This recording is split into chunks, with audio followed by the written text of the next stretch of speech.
Hey guys, it's Zeon, and I don't usually do these, little vlog update videos like, oh, this is what's going on in the Dragon Ball community, here's my thoughts on it. I really just don't like doing those kinds of videos. I kind of feel like it's kind of fluff content, and I really want to do better shit than that, and I really don't want to waste my time with it. But there's a lot of stuff that's been going on with Dragon Ball Super, the new Universe 6 arc, the unique content, the new content that everyone's like really excited about.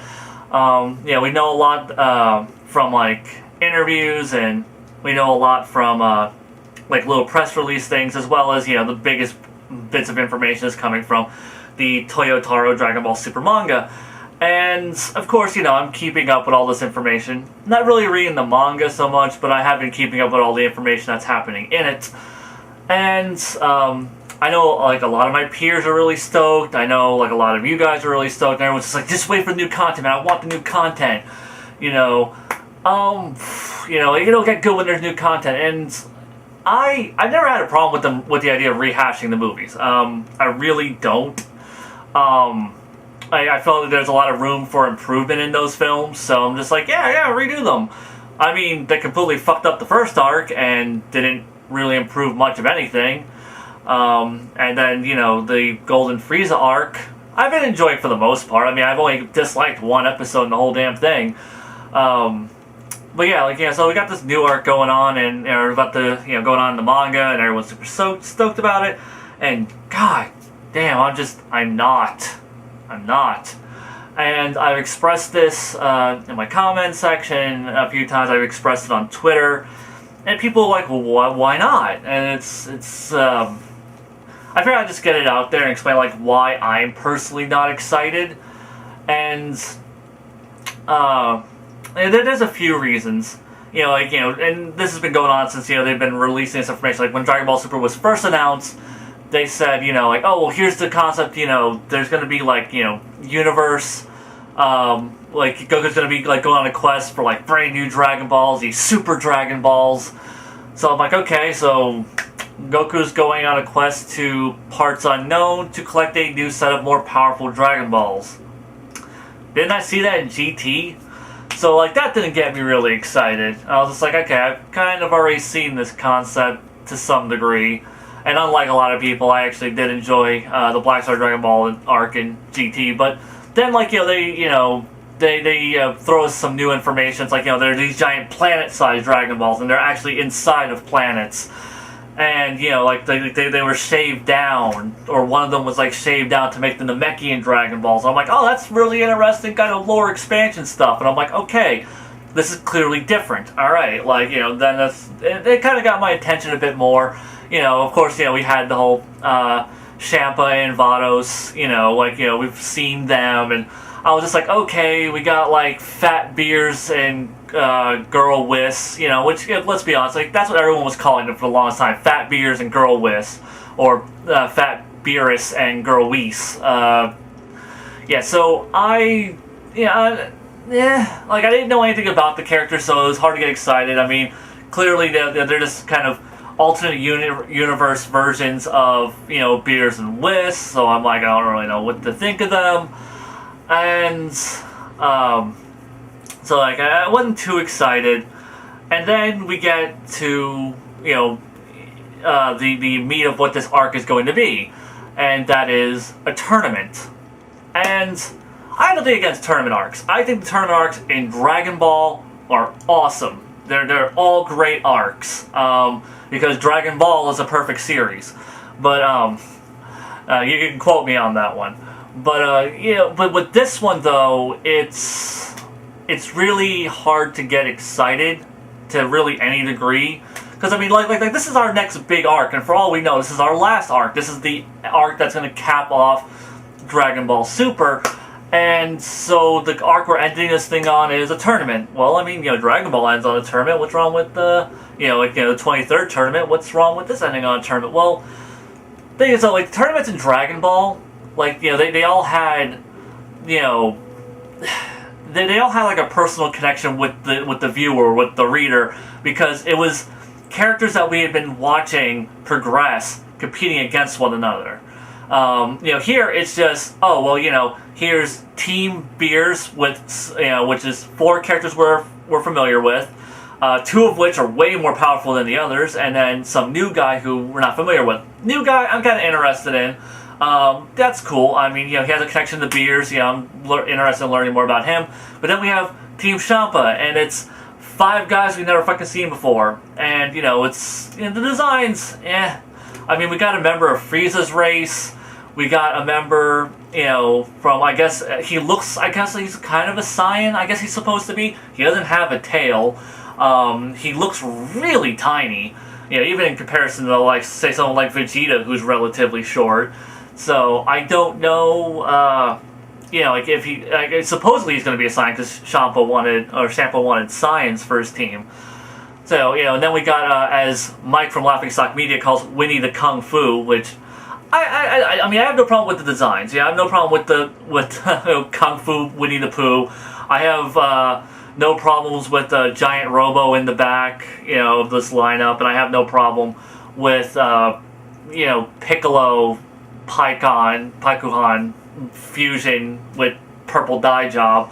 I have no problem with any of the character designs. I have no connection to these characters, and these characters have 0 connections to our cast of characters. In the original Dragon Ball tournaments, it was the characters we had been watching develop competing against one another. The very first tournament, that was the situation, and then Goku had to overcome the Muten Roshi, his master, and he fails. And that's what makes that tournament really interesting, that Goku actually doesn't overcome his own teacher. Then we jump to the next tournament, and same situation again. It's these characters that we've spent even more time with. We're growing more attached to them, and they've developed, and now they're going to fight again, in this big tournament. And, the Muten Roshi is once again there, so you're thinking, okay, this is Goku's time to shine, but then we have the X factor of Tenshinhan. And with Tenshinhan, it's like, oh yeah, well, I mean, he's like this new random character, but he's a new random character with a backstory. He's a part of the Crane School, which is the rival school of the Turtle School. So, like Suri Senin, he was, former friends with the Muten Roshi. So yeah, that was, they already had, that dynamic established, and plus they also introduced Tenshinhan, foreshadowed him in the anime, and so, whenever you get to, the final rounds of that tournament, it's Crane School versus Turtle School, Suri Senin's, greatest student versus the Kami Senin's greatest student. So you had that dynamic, and then, we get to the final tournament, which, once again, like I said, characters that we've all known and loved. We've had a lot of time with them now. Goku's grown up. We've seen, them develop. And we have, not only that, but now we also have, Tao Pai Pai, a returning villain. And then we have Ma Junior, the demon spawn of Daimao. And, it was this whole, the fate of the world is now at stake if Goku fucking fails. If Goku loses his fight to Ma Junior, he's, that's it. World fucking over. Here we have, like I said, this tournament doesn't have that dynamic. It's a bunch of characters we have 0 attachment to, and, what's the stakes of this tournament? Well, what's the backstory behind these characters? Well, we know, as far as Champa and Beers are concerned, they hate each other. They're apparently born the same day, I think, and it's, they hate each other because Beers ate, Champa's cake. So, I mean, that's the backstory of their intense rivalry. Okay. This is definitely not dark tournament level storytelling we're dealing with. And then we have, well, what's the stakes of this tournament? Well, if Team Champa wins, Universe 7's Earth goes and is transplanted to Universe 6. Okay, I don't see what the issue with that is. I mean, the people of Earth probably wouldn't even notice. Okay, now we live on Universe 6. The only people this really affects would be, like the Z Fighters, really, because, now they can't communicate with the Namekians they've known from their universe. They now have a whole new set of Kaios and Kaioshin, I would assume, that they would have to familiarize themselves with because they wouldn't have connections to the older ones. But yeah, I mean, the stakes here aren't high, and it's really hard to give a shit. It really is. There's nothing really there to grip me as a viewer. Now, I'm sure it's going to be an entertaining arc. I mean, as much as I bitch about Dragon Ball Super, I have enjoyed a good chunk of Dragon Ball Super. So, yeah, I guess that really just kind of sums up, like, why I'm not excited. I mean, there's nothing there to be excited about. And, yeah, if you guys are stoked, I'm very happy for you. I'm not going to try and piss on anybody's parade. I'm just like seeing everyone get really super hyped about this, and I'm like, guys, I mean, look at the last two arcs. I mean, have they really been like that stellar? And you can say, like, well, it's just rehashed content. Well, the thing is, though, even if this was all new original content, if we have never seen the two movies, and for some people this is brand new content. Some people haven't seen the damn movies, so when people see this is going to be new content to them. Yeah, like, would you still feel the same way? Like, if this were following up, like, if right at the end of the Kid Buu arc, this is what the next two arcs ended up being, would you have been pleased with this, would you have been like, oh yeah, like, right after the Buu arc, that awesome Beaters arc, then we had, like, Golden Frieza arc, that was some awesome shit, like, would you really have that same kind of excitement as you did for the previous arcs, or would you be like, man, those arcs were really short, and we're really lacking on content. Yeah, they're pretty shallow in terms of storytelling. They didn't really have a lot of depth or complexity to them. So, yeah, I mean, that's kind of my thing. And like, this new arc really doesn't seem to be promising much more than that. I feel like Toriyama just isn't interested in telling a bigger, more epic scale story. He just wants to have fun. And that's fine. I mean, I like fun. I mean, but like, I view this as like, it's going to be a fun arc. Most likely, I'm probably going to enjoy it, but, yeah, I'm just not super, super excited like everyone else is. Like, everyone's riding this fucking hype train, and I'm just like, hope it doesn't suck. I want to like this arc. I dig the character design, so I don't really see how a Saiyan and a member of Frieza's race are supposed to be on tier, unless the Saiyan is somehow an SSG SS, and the Frieza race is unlocked a golden form as well. Maybe he has a platinum form. Fuck it. Double platinum form. It's now canon, I have said it. Exclusives. There you go. Double platinum Frieza. But yeah, I don't know.